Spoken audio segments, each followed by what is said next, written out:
Pas viteve të harta të eksportit drejt Europës dhe Amerikës, tregu i bimëve medicinale është përballur me një ngërsh të madh. Mingopja ka amplikuar shitjet, duke detyruar fermerët të mbajnë prodhimin stok prej disa vitesh. Situata më e rënduar është në Malsinë e Madhe, zonën kryesore prodhuese, ku kriza ka goditur drejt për drejt ekonominë lokale dhe ka vënë në vështirësi fermerët. Ekspertët analizojnë arsyet e këtij bllokimi dhe ndikimin e tij në këtë sektor. Sot për sot, tregu i bimëve medicinale është i stopuar.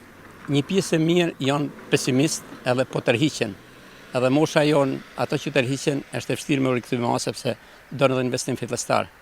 Pastaj gjithmonë është i bilanc të ardhur fitim. Me çmimin aktual që është sot, interesi ka ra vetëm ata që punojnë familjarisht, dhe nuk e llogarisin punën e tyre që edhe këtu pagesa e punëtorit është rritur. Sot nuk ka në 2500 lekë, 3000 lekë, nuk ka punëtor. Bimët mjekësore terapeutore, si mëdh Shërbela, ka 3 vjet të fundit që ka një stop, nuk ka tregshitjet, edhe kështu që fermerët janë zhgënjur nga mos tërheqja e prodhimit.